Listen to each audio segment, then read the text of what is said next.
వ్యోమకేశ నిను హిమగిరి వరసుత ప్రేమ పాశమున పిలువంగా యోగి వేష నీ మనసున కలగద రాగలేశమైన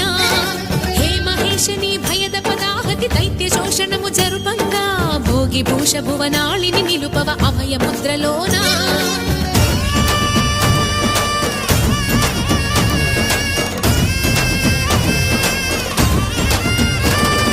నమక చమకముల నాదానా యమక గమకముల యోగానా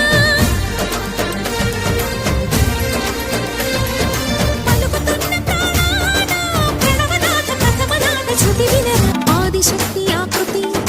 అత్రిజాత పార్వతి ప్రాణువైన ప్రాణధవుని చెంతకు చేరుకున్నది భవుని భువికి తరలించేలా ధరణి దివిని తలపించేలా